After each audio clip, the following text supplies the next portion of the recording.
ఈ లోపల బోట్లు ఏర్పాటు చేయడం కానీ, డ్రోన్ కెమెరాలు ఏర్పాటు చేయడం కానీ, ఫుడ్ సప్లై కానీ, మిల్క్ సప్లై కానీ అంతా బాగుందండి. చంద్రబాబు గారు మొన్న ఆయన వచ్చిన తర్వాత 3 రోజుల క్రితం ఆయన వచ్చిన తర్వాత సీరియస్గా కార్యక్రమాలన్నీ జరుగుతున్నాయి. ముమ్మరంగా ఏర్పాట్లన్నీ చాలా బాగా చేస్తున్నారు. ఎటువంటి ఇబ్బంది లేదు. కాకపోతే ఇంకా లోపల ఉన్న వాళ్ళ ప్రజానికాన్ని కూడా, లోపల కండ్రిక రాజీవ్నగర్లో ఉన్న వాళ్ళని కూడా వాళ్ళని వాళ్ళ సురక్షిత ప్రాంతాలకి ముందుగా తరలిచ్చేస్తే మంచిదని కోరుకుంటున్నాను.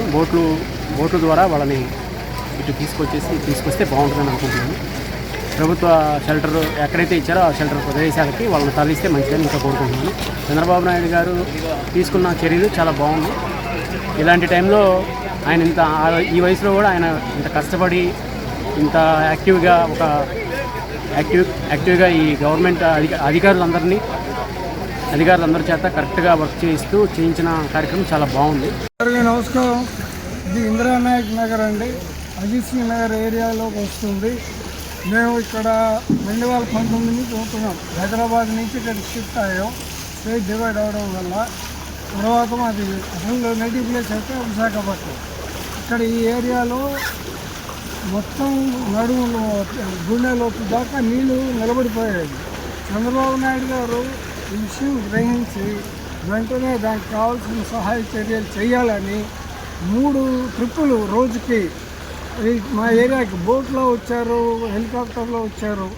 ఎంత జనం బాధపడుతున్నారు అనేది ఆయన గ్రహించి రాత్రంతా కలెక్టర్ ఆఫీసులో కూర్చొని మానిటరింగ్ చేశారండి.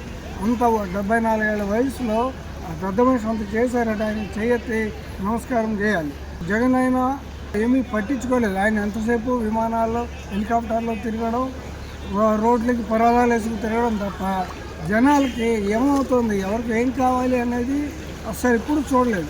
ఈ 5 సంవత్సరాల్లో కూడా నేల మీద నడిచిన రోజులైతే లేవు.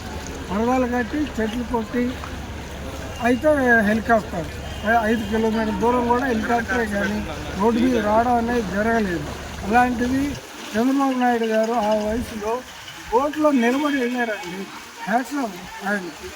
ఏరియాలో డ్రోన్స్ ద్వారా పరిస్థితి ఎలా ఉంది చూశారు, హెలికాప్టర్ ద్వారా ఎలా ఉందని చూశారు.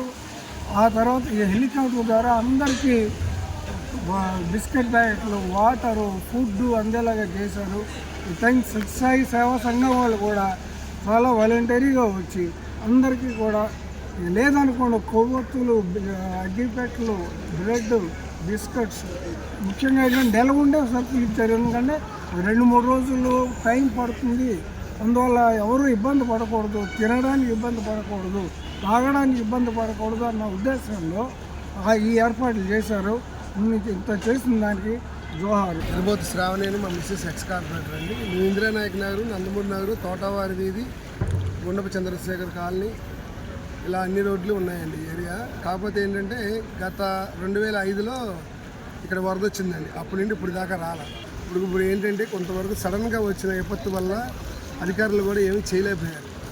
ఇప్పుడు మన విజయవాడ సెంట్రల్ ఎమ్మెల్యే బొన్నమ్మ గారు, ఎంపీ కేశవన్ శివనాథ్ చిన్ని గారు, వీళ్ళందరూ సహకారంతో వాళ్ళు వచ్చి సర్వీస్ చేస్తున్నా కూడా ఒకేసారి ఎక్కువ మంది జనాభా అవడం, ఇంచుమించు 2 లక్షల మంది జనాభా ఇక్కడ ఉన్నారు. ఇలా సడన్గా వచ్చిందని మనం ఎక్స్పెక్ట్ చేయని విషయం కాబట్టి కొంచెం సేవా కార్యక్రమాలు అయ్యి బయట వాళ్ళందరితో మాట్లాడి చంద్రబాబు నాయుడు గారు ఇక్కడే ఉండి కలెక్టరేట్లో ఉండి దగ్గరుండి తీసుకోబట్టి కొంతవరకు ఈ 3 రోజుల్లో బయటకు వచ్చామండి. ఇప్పుడు సర్వీస్ మాత్రం బాగానే చేస్తున్నారు. తర్వాత సత్సాయి సేవా సంస్థ వాళ్ళు కానీ, ప్రైవేట్ సంస్థలు కానీ అందరూ వచ్చారండి బయటికి. ఈ విధంగా డెవలప్ చేస్తున్నారు. అంటే ఇప్పుడు జగన్మోహన్ రెడ్డి అయితే ఒకే మాట అంటున్నాడు, చీటికి మాటికి. కేవలం చంద్రబాబు నాయుడు గారు తప్పిదం వల్ల భోజన ఏర్పాట్లు సరిగా సమకూర్చలేకపోతున్నాడు అని అన్నాడు. దానిపై మీ ఉద్దేశం ఏంటండి? అసలు జగన్మోహన్ రెడ్డి అనే వ్యక్తికి బుడవేరికి గేట్లు ఉంటాయని మాట్లాడిన వ్యక్తి ఒక ముఖ్యమంత్రి అంటే మనం సిగ్గుపడాలి. బుడవేరికి గేట్లు ఎక్కడైనా ఉన్నాయండి?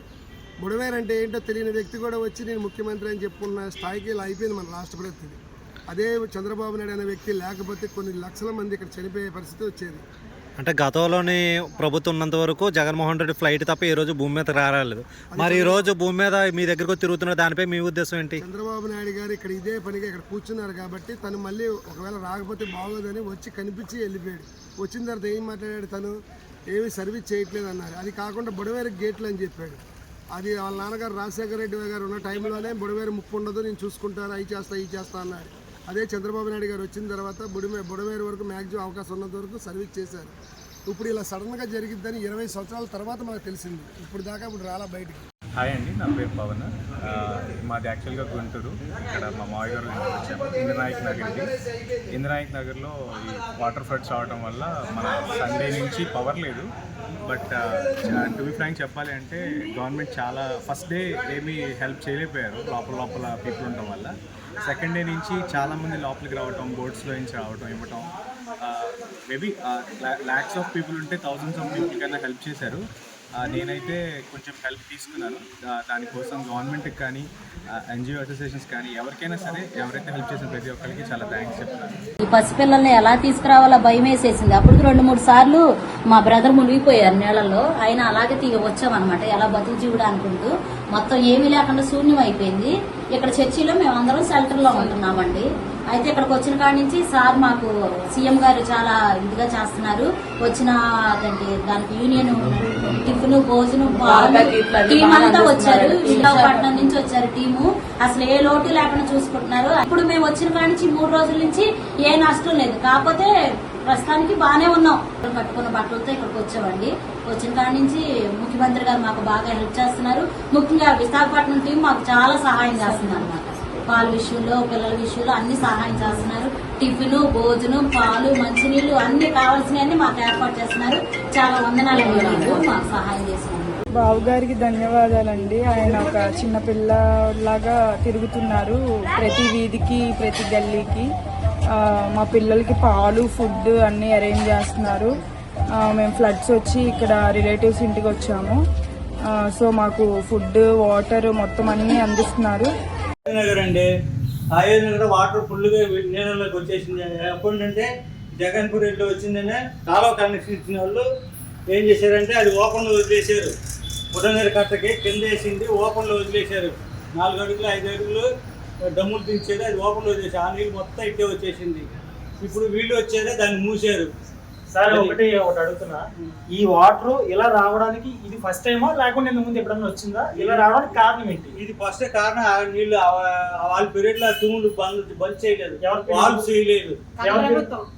గత ప్రభుత్వంలోనే వాల్వ్ చేయలేదండి. వాల్వ్ చేయలేక వదిలేశారు. అది ఎప్పుడు మనకు తెలియకుండానే 8 గంటల వాటర్ ఫుల్గా వచ్చేటప్పుడు ఫస్ట్ 7:30 నుంచి 10 నిమిషాల్లోనే మొత్తం వాటర్ అంతా ఇళ్లలోకి వచ్చేసింది. ఇళ్లలో సామానం గేమానం తీసుకుంటే అవకాశం కూడా మాకు లేకుండా పోయింది. కట్టు బట్టలతో మేము నుంచొని ఉన్నాం. ఒక మాట అమ్మా, జగన్మోహన్ రెడ్డి గారు మీరు చాలా మంది ఇక్కడ ఎవరు ఈ ప్రభుత్వం పట్టించుకోవట్లేదు, ఆకలితో పడి ఉన్నారు, ఎవరికి శానిటైజర్ కానీ లేకుంటే భోజనాలు వసతి చేయట్లేదు అని అంటున్నారు. మీరేం చెప్తారు? లేదండి, అన్ని టైం టు టైం వస్తున్నాయి. పొద్దున్నే పాలు, బిస్కెట్లు అన్ని పంచుతున్నారు. మధ్యాహ్నం భోజనం తీసుకొచ్చి అందజేస్తున్నారు. వాటర్ కూడా తీసుకొచ్చేస్తున్నారు. పడవల్లో తీసుకొచ్చి అన్ని ఇస్తున్నారు. జ్వరాలు ఉన్నాయా, ఏమన్నా ఉన్నాయా అని కనుక్కొని మరి అన్ని చేస్తున్నారు. నాకు ఇబ్బంది ఏం లేదండి. ఈ వాటర్ పోతే మేము ఫ్రీ అవుతాం.